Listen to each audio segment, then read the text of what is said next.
Hey guys, welcome back. Today we're going to do a quick comparison between two of my favorite pistol caliber carbine pistols. We've got the FX9 from Freedom Ordnance with a few things that I've added onto it and a number of things that I've changed. So part of this video is going to be an update on this gun. Then we've also got here the PX9 from Palmetto State Armory with its Gen 4 9mm bolt in it and a number of other things that I've added onto the top of it. Both, in my opinion, really good guns. I've tested them pretty thoroughly as far as lots of different ammo types, but what we haven't done is kind of given them a little head-to-head. So we're doing that today. Hope you enjoy it. Stick around.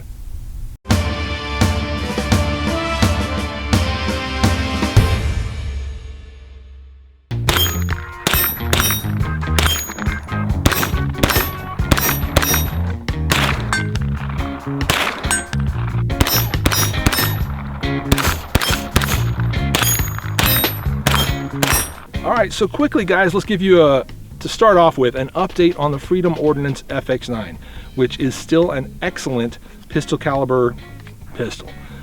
I really don't know how to refer to these things. I mean, they're sort of based on pistol caliber carbines, obviously, but they are legally pistols.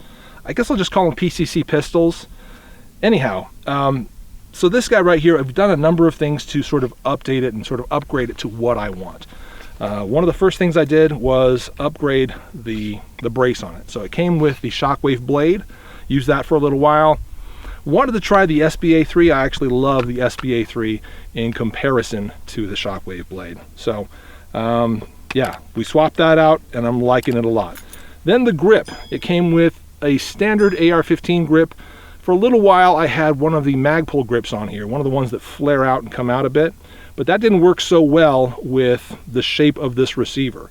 So what I kind of made some modifications just to make it work, but eventually I decided, you know what, it looks really weird on there, and I think I want to try something else anyway. So we've got the BCM, I think it's the Mod 1 or Mod 2 grip. Fills the hand well, but it doesn't flare out up here. It just kind of matches and meets the receiver perfectly. So that's really good. We also got the BCM trigger guard on it, which is an improvement of the standard, kind of the stock mil-spec trigger guard that came on it initially. I'm not a huge fan of those, where they're very straight, very flat. I want a little more space in there, so we upgraded that trigger guard as well. Now obviously we've got the MOE sights. I think I've had those most of the time that I've been using it, and we've got the Hollow Sun 403G on here. Really good optic as well, really good inexpensive red dot. One of the other big things we did, we upgraded the charging handle. Now, that sounds like something we shouldn't be able to do, because the charging handle for the FX9 carbine and or pistol is proprietary to them. It's their charging handle. So the one that came with the gun, in my opinion, was very skinny, very hard to kind of grip and grab onto. And that was one of the things I really didn't like, or liked less about the gun. But they actually came out with this new one that you can buy separately, or you can, you know, the new versions of the gun as you buy them do come with that new charging handle. So it's flared out quite a bit more. It's quite a bit more ergonomic. It's a big improvement in my opinion. It is still proprietary to their gun, because the main reason for that is the action, I should say the receiver on the Freedom Ordnance FX9 is their proprietary receiver. It's shorter than your standard AR receiver. So most other pistol caliber carbines or pistol caliber pistols, whatever, will kind of base their measurements, and they'll kind of customize them, but they'll sort of begin by basing their measurements on what a standard AR-15 has, as far as length, as far as size, in order to make components easily swappable. Freedom Ordnance chose not to do that. They said, we're building everything from the ground up to be the perfect pistol caliber carbine. I think they did a great job, but the fact is, you know, you cannot swap out a lot of aftermarket parts onto this gun. Trigger, you can. That's one of the few things you can swap in. So I actually did that as well. This is an RA-140, I believe, from Rise Armament. And, you know, I was concerned at first that it would have some issues with performance, and maybe it wouldn't function quite as well in the gun. Turns out it functions just great. We'll demonstrate that here in a second.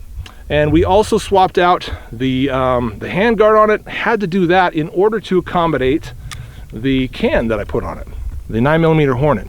You can also see that I've got a little sling attachment point right there by way of M-lock, which would match up. It's a quick detach, so it would match up to the quick detach here on the SBA3. And we've also got a pressure switch activated Olight PL Pro Valkyrie. Great little light. Matches up really well with this gun in my opinion. So those are the updates. I think that's everything that I've done to this FX9 pistol. And frankly, I love how it all turned out. Again, that's an Aero Precision handguard on it. We needed to have that in order to be able to nest the overbarrel suppressor inside of the handguard. The one that it came with wasn't wide enough, so we had to swap all that stuff out. And I believe that this gun has, what is it, a 10-inch barrel? I want to say it's 10-inch, might be 8. In a minute, we're going to shoot the Palmetto and kind of talk about how it's different from this guy. But those are the updates on it. Let's put a few magazines through it and just have some fun. This should be 115 grain ammoinc.com. So let's fire away and see how we like it. Make sure I have my, I do, okay. See if we can get out there to 60 yards.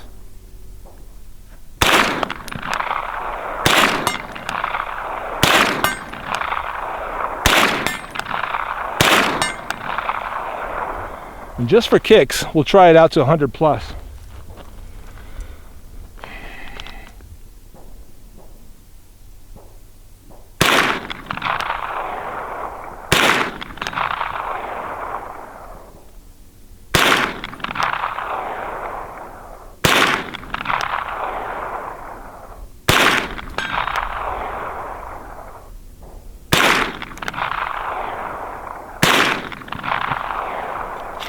One of the key features of this gun that you can see here, it locks back on the last round.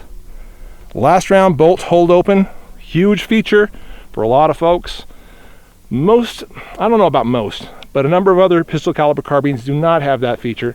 So the fact that Freedom Ordnance does have it makes it a pretty attractive gun.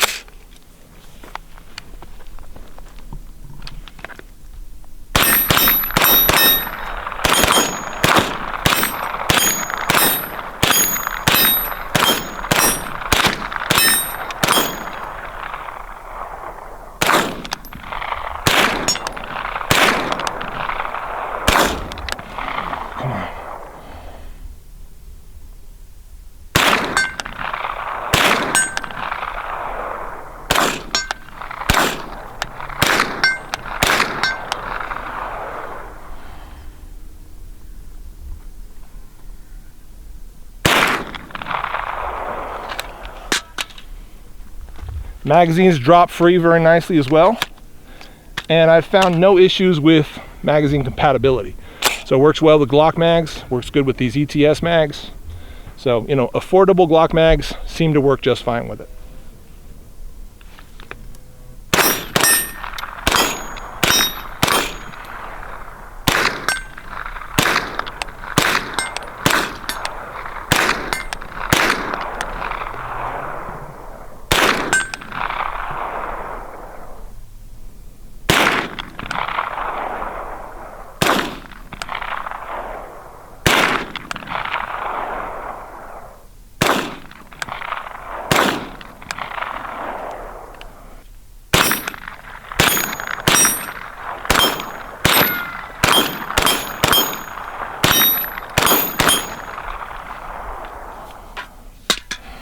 Yeah.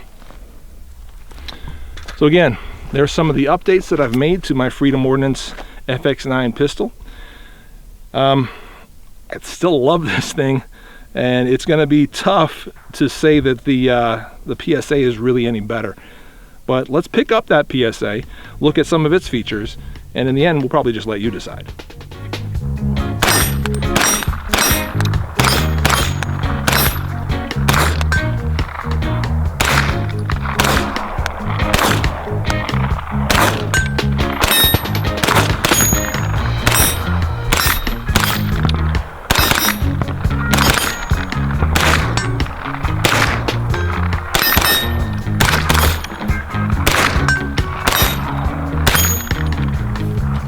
right, here we have the Palmetto State Armory one now.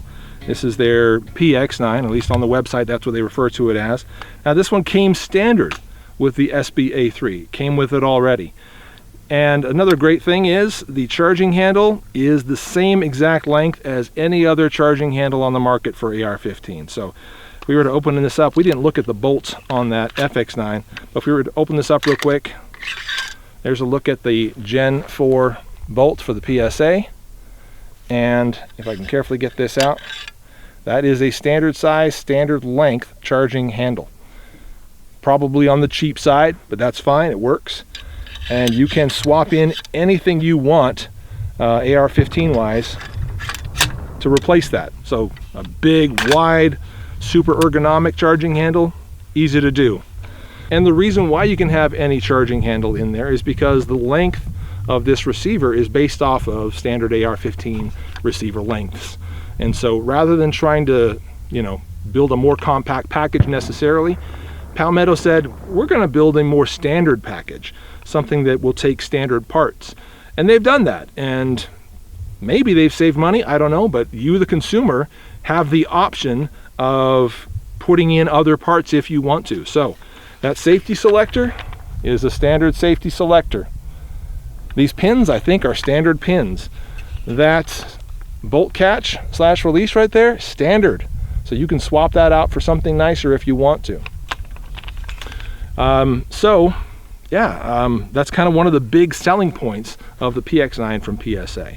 Now, obviously, I've added a few things onto here. We've got a WML light on there from Inforce. We've got the Magpul, and then the Strike-Fire 2 red dot on it. It's a very nice optic, very cool pieces added on here, but otherwise it's quite basic, quite simple. The rail, the one that you have on here, this M-LOK rail, that came with the gun. And I believe it's an 8.5 inch barrel, somewhere in that neighborhood, more or less comparable to the FX9. And I believe the FX9 actually comes in a 4 or 5 inch barrel now if you want that. So yeah, anyhow, and I believe PSA does release smaller and longer varieties of their pistol here.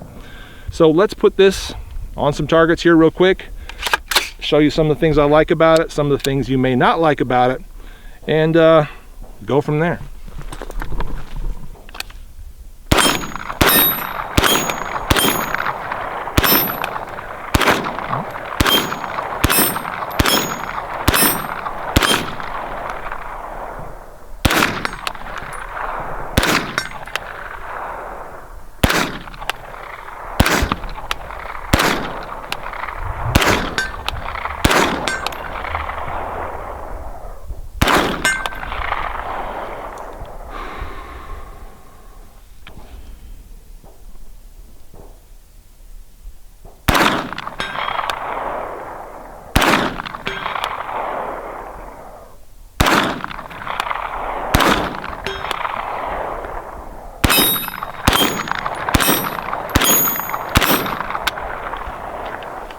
Now right here, one of the big things that may be an anti-selling point for you.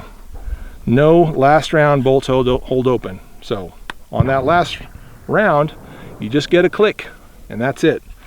So a lot of folks, that's a big deal breaker. If it is for you, okay. But I just want to give you guys a clear picture of what this gun is and what it can do.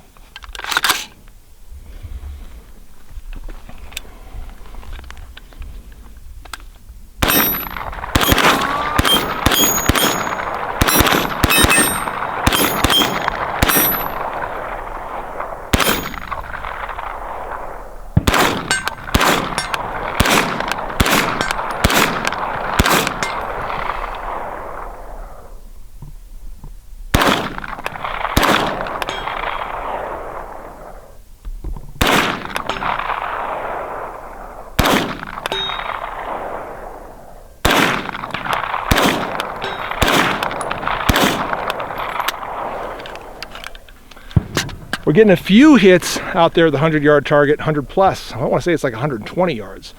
We're getting a few hits, and I gotta say, that's one of the big reasons why you might choose to buy one of these PCC pistols. We'll call them PCC pistols in this video. That's one of the big reasons you might buy one of these, because you've got the control over it to be able to reach out that far.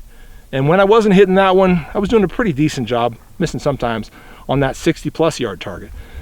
So whether it's 7, 8, 10 yards like we got these short ones at, or much further out, there are a lot of reasons to consider something like this where you got a lot of control, a lot of points of contact on it. You can really lock it in and nail targets far out. Anytime you're able to do that with a gun, that's cool with me.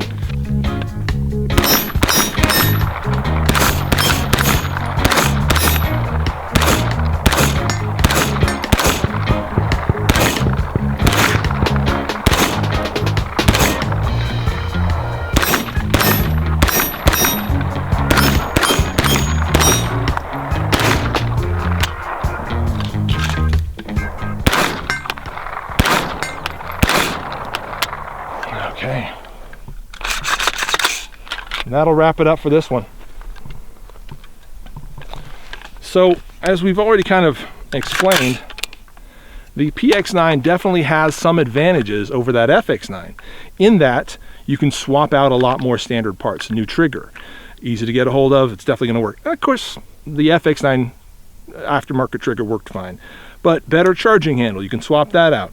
You can get a different safety selector, you can get a different bolt catch. The bolt itself is pretty good. We did have that one malfunction there, but it's pretty nice. Yeah, and just basically swapping out parts is going to be easy on this Palmetto. It's a little bit harder to do that on the FX9, but you still kind of get a really good package with it. Prices are fairly comparable, actually. And the one big downside of the Palmetto is that it does not have last round bolt hold open. So all you guys who think of that as a deal killer, maybe I just killed this deal for you. But if I didn't, be sure to follow me over on my Facebook page, because I post deals to Palmetto State Armory and other places, Optics Planet and whatnot, very regularly, and you get lots of cool discounts and stuff like that on the daily, pretty much. So follow me over there on Facebook. And this has basically been it for the comparison here. There's a lot more we could do, obviously, putting these guns on paper and stuff like that. Not really necessary. They both get pretty predictable groups at 25-ish yards. And you saw them both connecting out to 60, 120 yards. You know, I think either one of these guns are very good, but are they exactly what you need? I'm just going to have to leave that up to you.